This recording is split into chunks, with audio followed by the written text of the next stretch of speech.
এই জন্য আল্লাহ রাব্বুল আলামিন কোরআনে কারীমের মধ্যে বলেন,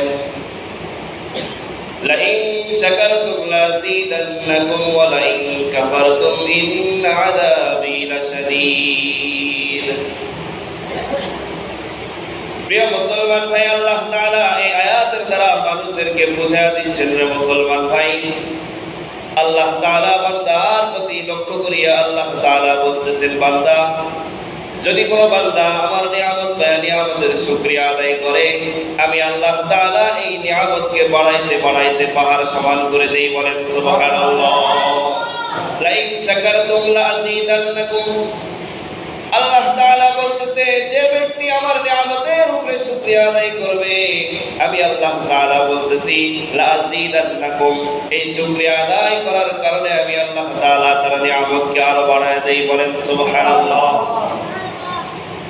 তারপরে আল্লাহ তাআলা বলতেছেন ওয়ালা ইন কাফারতুম।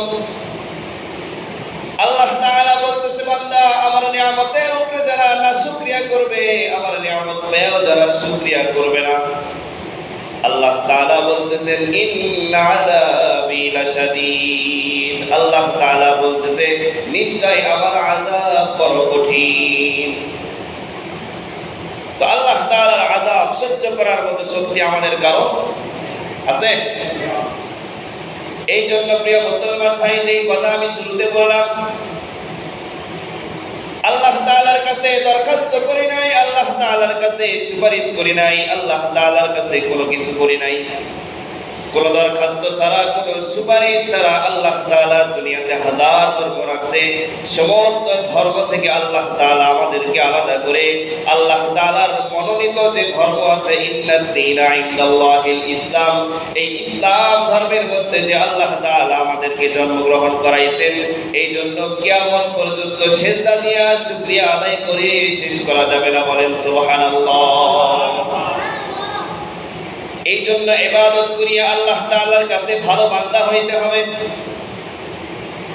ইবাদত করিয়া আল্লাহ তাআলার কাছে প্রিয় মানুষ হইতে হবে। প্রিয় মুসলমান ভাই, আল্লাহ তাআলা কোরআনে কারীমের মধ্যে সূরাতুল কাহফের একবারে শেষ নাম্বার আয়াত, সূরা কাহফের একবারে শেষ আয়াত 16 নম্বর পারার 4 নম্বর পৃষ্ঠার একবারে এই সূরা কাহফের শেষে আল্লাহ তাআলা বলতেছেন, ফামান কানা ইয়ারজু লিকা রাব্বিহি।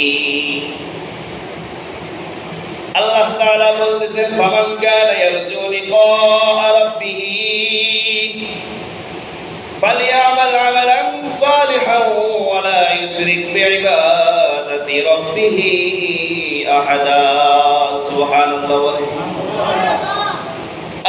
আল্লাহ তাআলার কাছে যদি আমরা ভালো হইতে চাই, আল্লাহ তাআলার সাথে যদি আমরা মিলিত হইতে চাই, আল্লাহ তাআলা বলতেছে, ফামান কানা ইয়ারজু লিকা রাব্বিহি ফালইয়ামাল আমালা। যদি কোনো ব্যক্তি আমার সাথে মিলিত হইতে চায়, যদি কোনো ব্যক্তি আমার সাথে সম্পর্ক রাখতে চায়, সে যেন আমি আল্লাহ তাআলার যে হুকুম দিয়েছি সেটা আমল করে। ওয়ালা ইউশরিক বিইবাদাতি রাব্বিহি আহাদা। তারপরে আল্লাহ তাআলা বলতেছে, বান্দা, তোমরা যে আমল করবে, এই আমলের মধ্যে ওয়ালা ইউশরিক, কারো সাথে শিরক করবে না। আমি আল্লাহ তাআলার যে ইবাদত করবে, এই ইবাদতের মধ্যে অন্য কাউকে যেন তোমরা শরীক না করো। যদি কোনো ব্যক্তি আল্লাহ তাআলার সাথে শরীক করে, এই শিরককারীকে আল্লাহ তাআলা ভয়ঙ্কর শাস্তি দিবেন। শিরক সম্পর্কে যারা শিরক করে তারা হচ্ছে মুশরিক। আর এই শিরক সম্পর্কে আল্লাহ তাআলার কোরআনের মধ্যে আল্লাহ তাআলার বক্তব্য, ইন্নাল্লাহা লা ইয়াগফিরু আন ইউশরাকা বিহি ওয়া ইয়াগফিরু মা দুনা যালিকা লিমান ইয়াশা। নাউযুবিল্লাহ। বলেন আল্লাহ তাআলা বলতেছে, ইন্নাল্লাহা লা ইয়াগফিরু আন ইউশরাক, আমি আল্লাহ তাআলা যাকে ইচ্ছা তাকে মাফ করে দেই, আমি আল্লাহ তাআলা যাকে ইচ্ছা তাকে ক্ষমা করে দেই। কিন্তু আমি আল্লাহ তাআলার সাথে যারা শিরক করে, যারা আমি আল্লাহ তাআলার সাথে অন্য কাউকে শরীক করে, আমি আল্লাহ তাআলা তাদেরকে কখনো মাফ করি না। নাউযুবিল্লাহ। বলেন আর যারা শিরক করে তাদের সম্পর্কে আল্লাহ তাআলার ভয়ঙ্কর আরো আয়াত, আল্লাহ তাআলার ভয়ঙ্কর বক্তব্য, ইন্নাহু মাইয়ুশরিক বিল্লাহি ফাকাদ হারামাল্লাহু আলাইহিল জান্নাহ। যে ব্যক্তি আল্লাহ তাআলার সাথে শিরিক করে আল্লাহ তাআলা তার জন্য জান্নাতকে হারাম করে দিয়েছে। নাউজুবিল্লাহ বলেন।